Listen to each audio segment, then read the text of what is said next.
মৃত্যু ব্যক্তির জন্য করণীয় এবং বর্জনীয়। আমাদের সমাজে প্রচলিত অনেক কিছুই রয়েছে যা আমরা মৃত্যু বাড়িতে করে থাকি। আমাদের সর্বপ্রথম করণীয় সেটি হচ্ছে যে মৃত্যু ব্যক্তির সংবাদ পাওয়া মাত্রই আমাদেরকে বলতে হবে ইন্না লিল্লাহি ওয়া ইন্না ইলাইহি রাজিউন। আমরা আল্লাহরই জন্য এবং তারই নিকটে ফিরে যাব, এই বলতে হবে। কিন্তু আমাদের সমাজে কুসংস্কার রয়েছে, আমাদের সমাজে অনেক কুসংস্কার রয়েছে, যা আপনাকে আমি কয়েকটি দেখাই। যে মৃত্যু ব্যক্তি যখন মারা যাবে তখন তার আত্মীয় স্বজন, বাড়ির প্রতিবেশী, নিজের সন্তান হোক না কেন, নিজের স্ত্রী হোক না কেন, যে কেউ হোক না কেন, সে ব্যক্তি মারা গেলে সে বেনামাজি হোক, সে বেনামাজি সুদখোর ঘুষখোর হোক না কেন, সে যখনই মারা যাবে তখনই তার মাথায় দেখবেন টুপি পরিয়ে দেয়। সে জীবনে নামাজ পড়েনি, সে জীবনে মসজিদ সুরা আসেনি, আর তার মাথাতে টুপি পরিয়ে দিচ্ছে। সে টুপি পরিয়ে নিজেকে সে মৃত্যু ব্যক্তিকে প্রমাণ করতে চাইছে কি সে নামাজি। সে সারা জীবন নামাজ পড়ল না। আল্লাহ সুবহানাহু ওয়া তাআলা পবিত্র কোরআন মাজিদের মধ্যে বলেন মান কানা আখিরু কালামিহি লা ইলাহা ইল্লাল্লাহ দাখালাল জান্নাত। এখানে মৃত্যু ব্যক্তি যখন মারা যাবে তখন তার কানে তালকিন করতে হবে, তার কানে বলতে হবে এই কথা ঠিক। কিন্তু এখানে মুমিন হোক বা বেনামাজি হোক বলতে হবে, জোরজবরদস্তি করা যাবে না।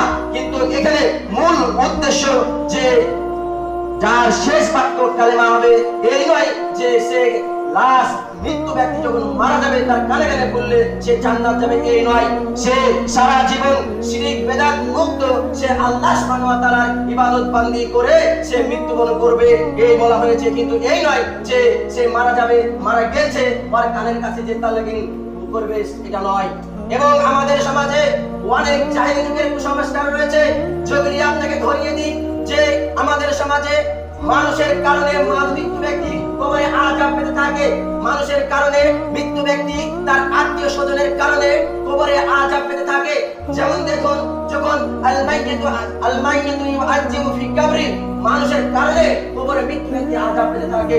বিমা নাহিহা, কিবা কেমন ভাবে যে মানুষ মারা গেল আর সে এমন ভাবে কান্নাকাটি করছে যে জামা কাপড় ছিঁড়ে ফেলছে, এবং এমন ভাবে চিল্লাচিল্লি করে কান্না করছে যে ওই কান্না করার কারণে সে মৃত্যু ব্যক্তি আযাব পেতে থাকছে। আপনি এখন প্রশ্ন করতে পারেন, সে তো মারা গেছে, সে কিভাবে আযাব পেয়েছে? সে তো মারা গেছে, তার তো কোনো দোষ নাই। তার দোষ যে সে বেঁচে থাকা অবস্থায় তার মৃত্যু ব্যক্তি তার আত্মীয় স্বজনকে সে মানা করতে পারেনি।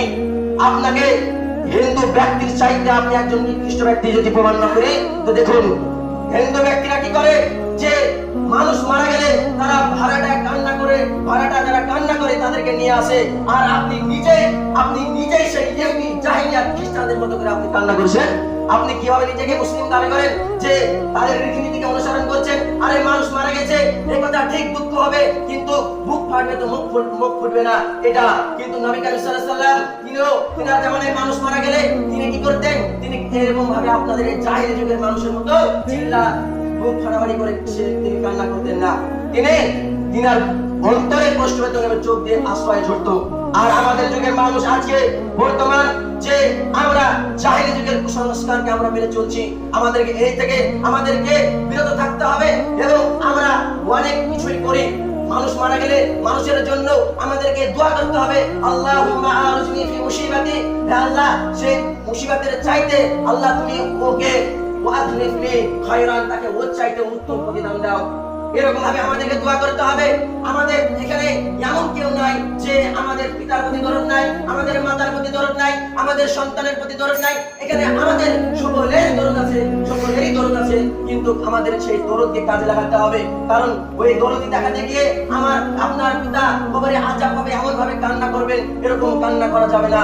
এবং আমাদের কিছু বর্জনীয় থেকে আমাদেরকে বিরত থাকতে হবে, না হলে আল্লাহ সুবহানাহু ওয়া তাআলা আমাদেরকে কিয়ামতের মাঠে হিসাব দিতে হবে। এবং মৃত্যু ব্যক্তিকে উপেক্ষা করে আমরা অনেক বিদআতি আমল করি, ওই সব বিদআতি আমল থেকে আমাদেরকে বেঁচে থাকতে হবে। তাই পরিশেষে মহান আল্লাহ তাআলার কাছে দোয়া করি যে আল্লাহ সুবহানাহু ওয়া তাআলা যেন আমাদের এই সকল বিদআতি আমল থেকে যেন আমাদেরকে বাঁচার তৌফিক দান করেন। সকলকে আল্লাহুম্মা আমিন। এই বলে আজকের সংক্ষিপ্ত বিদায় করছি। ওয়া মা আলাইনা ইল্লাল বালাগ। আসসালামু আলাইকুম।